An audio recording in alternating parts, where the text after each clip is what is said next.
Hi guys, welcome back to Spice Channel TV. Thank you for always coming out here. If you're joining us for the first time, please kindly subscribe and don't forget to give us a thumbs up. Thank you. Now my country people, we all know the greatest problem Nigeria faces at the moment is insecurity. Yet, one promises are being made, another assurance are being given, yet nothing is done and the problem persists. So at this point, Nigerians are depressed, Nigerians are angry, Nigerians are no longer safe. The people are not feeling safe anymore. The problem is, how will this end and how do we bring tangible solutions to this issue? Yes, during Buhari's administration, we were seeing how bandits were hijacking everywhere. A lot of places were being attacked. Yet the government of Buhari's administration failed to curb insecurity. And then the APC came in 2023 with the motto of renewed hope under President Bola Ahmed Tinubu that they would deal with insecurity.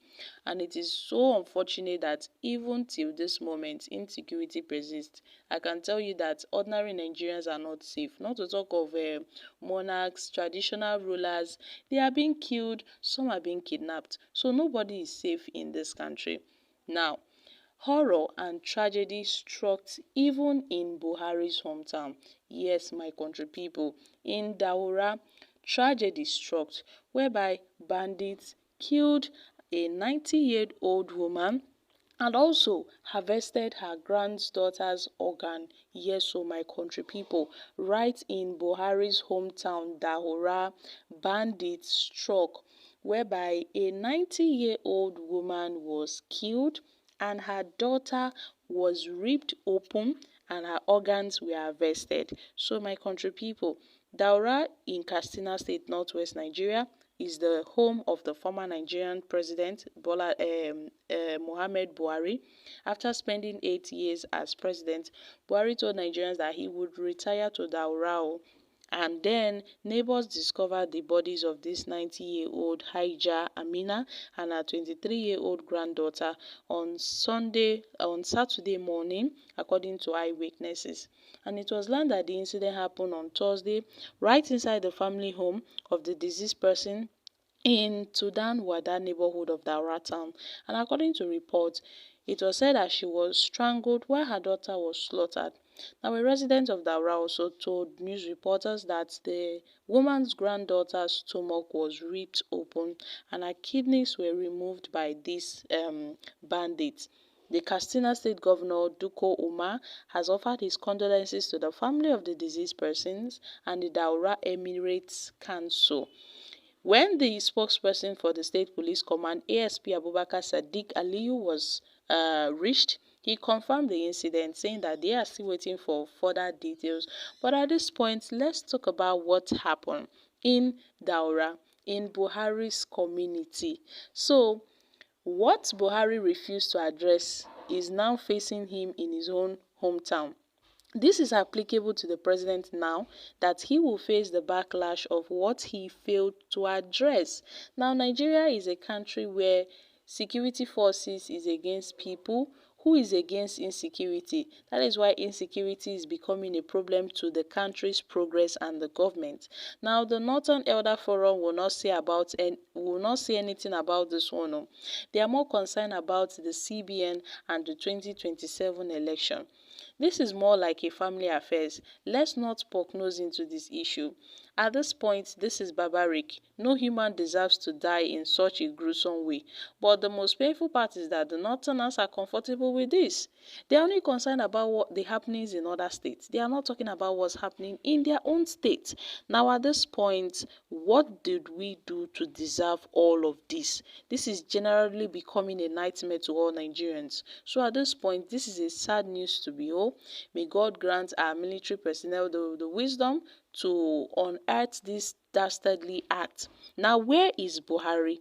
Is he not supposed to protect his hometown? Okay, guys, these are reactions from Nigerians.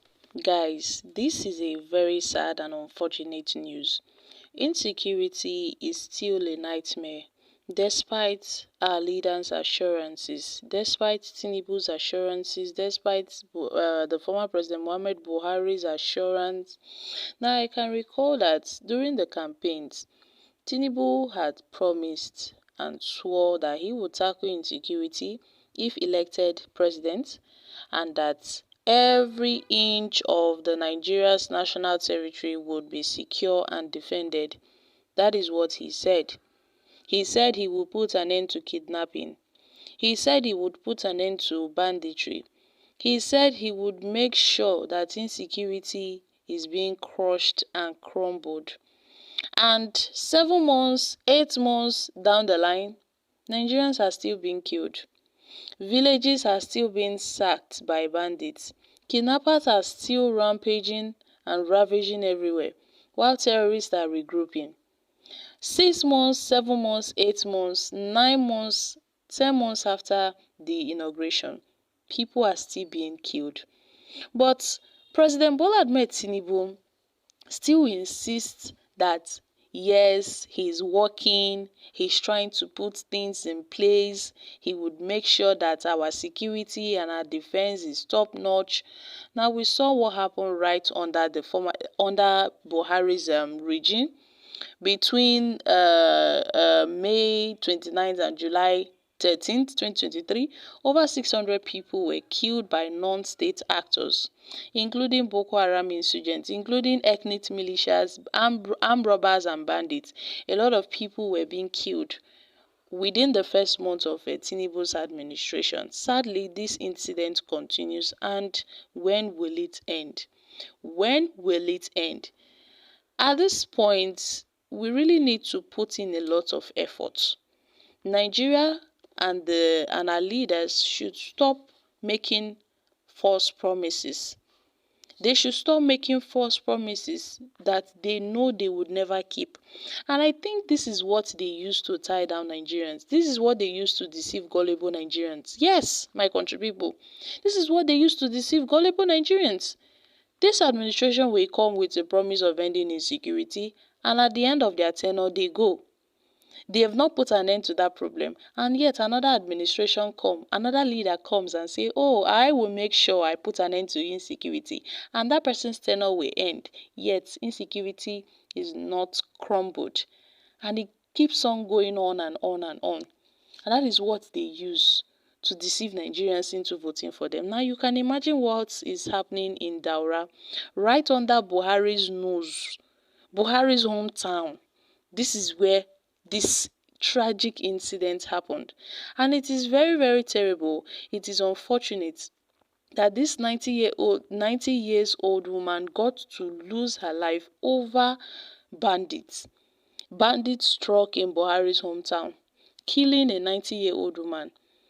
That, as if that was not enough, they had to rip her granddaughter's belly open to harvest organs. Now, this is the Nigeria that we are all proud of. Is this the Nigeria that we are all proud of? Right under Buhari's nose, this is what happened.